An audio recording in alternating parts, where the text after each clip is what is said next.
Between knockouts or technical knockouts or submissions, what is more satisfying to you? When it happens, of course, a knockout is like the best feeling in the world. Like I'm still yet to win a decision, by the way. So I haven't won a decision. If anything, from this question, I want to win a decision for once. I always get the bad. You just got to slip the refs a 50 before. Always get the bad. Like you just said, now you watched that Andrew Mills fight. In your honest opinion, like rounds wise, if you're scoring it yourself, what would you have thought? Mate, as I said, I definitely early on in the fight, I definitely thought you had the better of him. I felt that towards the end, you may have slowed down a bit, and I mean, talking to Jamie Malarkey not last week, the week before, and we were talking about Alex's last title defense. And look, we're on two different pages here. Yeah. He was saying the judges are always going to look at the last rounds because it's the last thing they see. And I'm like, well, hang on a sec. They're handing in the scorecards at the end of every round. So to me, that's right. Every round is where he was kind of like, no, the last rounds are more important than the first round. And I'm like, I don't know about that. I thought that, looking at early on in that fight, I thought it was yours. Yeah. And I don't know if it was that the gas tank started to sit in or whatever, but then he obviously started to grind his game back into it, right? So it's a tough one. And I'm not a judge. I'm not qualified to judge. That's all right. I literally sit and the way I always do it is I literally sit on the sidelines and I try to point everything. And that, the hard thing with that is as well is people always at the end of the fight, they're like, oh, look at the statistics. This guy had more significant strikes than this person. I'm like, yeah, but a takedown is not a significant strike, right? So cage control is not a significant strike. So if you're going by those stats, then you're in a kickboxing match, right? So it's and that's why I always say, and look, I had this discussion with Jim last episode because obviously he's done refs for all organizations, and it's a hard one to do because it is so objective, right? Yeah. Like your judge could have been someone with a wrestling pedigree, right? And all of a sudden they're going to score those things a little higher than someone who would be with a kickboxing background, right? Yeah. Just because you know that better, and so therefore you're going to score that a little. And I know it shouldn't be that way, but I feel like it is. It really is. And I mean that's the whole problem as well with, when they always talk about where you get the commissions get these boxing refs, right? And so a lot of the times boxing will be weighed more than some of the other stuff, and it's because generally speaking, the judges are from a boxing background. So it's a tough one, man. Like, as I said, I don't know.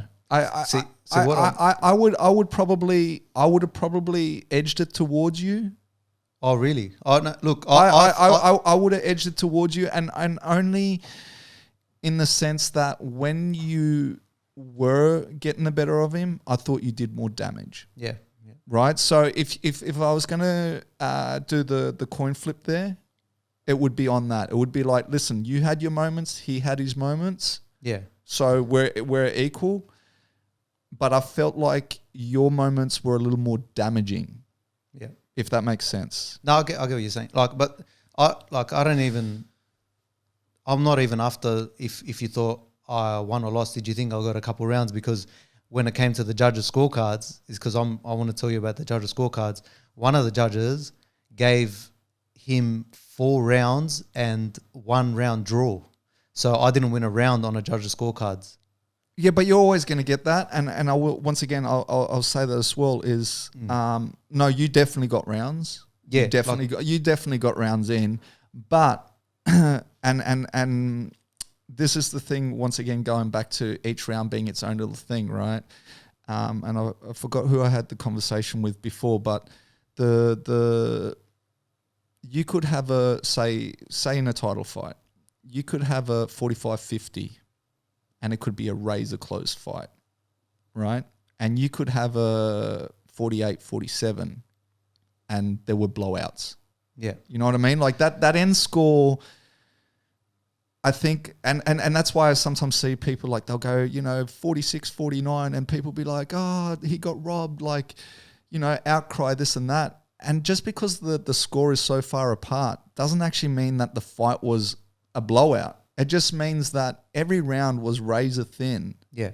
And he just did one thing extra, right? Like that's all that means. Like I never look at the total score at the end. Like at the end of the day, like as I say, like you could have 2 rounds where you blew him out. He has 3 rounds where he blows you out. So either way, it was just like, or you could have 5 rounds that are like this, but he just edges them out each time. And it was razor close right throughout the whole 5 rounds, right? So I definitely don't believe that first round was close, even. Like, so I didn't get a round on one judge. It's just like, it's to see it after, it's very discouraging to think that even if I won another round, they weren't going to give it to me. That's what I was. That's what I was thinking. I think he probably did win the fight. Like, I don't like.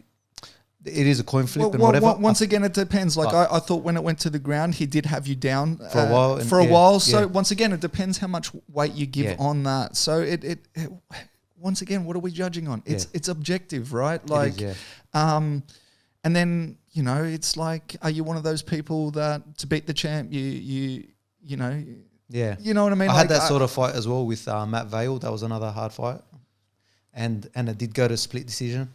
So I had. Another one. I actually thought I won that fight. And another fight before that, I lost the split decision to someone that I definitely would have thought they'd give me the win on Super Fight. So I've been very unlucky with decisions.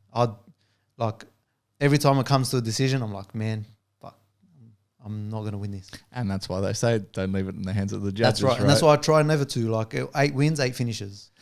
And I mean, look, for me, everyone likes the going back to the original question. Everyone likes the highlight reel knockout, right? Yeah. Oh yeah. Sorry. But for me, I don't know. I like submissions, right? And the only reason I say that is everyone can get caught once in a while, right? Yeah. It happens in sparring. Like you'll slip one through, and everyone can get caught, and you hit one person in the right place at the right time, it's lights out. The reason I like submissions is you're physically making them give up. I like that, right? That's just me though. Like I like the fact that someone's got to say, or they black out, I guess, tap out before you black out. But majority of the time, them tapping out, that's not you getting a lucky shot. That's them. They're giving the. That's them going, you beat me, right? Like there's no going around it. Don't get me wrong, I do love that as well. I do. Okay, I got a submission on my last win. I got a nice guillotine, and I've won a few different submissions too. So I had an armbar from Mount in a fight with like a couple seconds to go in the round. That was one of the best feelings, and that was my first pro win. That was really good. But I've still never seen the footage to this day. But I'm not lying, I did it. Armbar from Mount.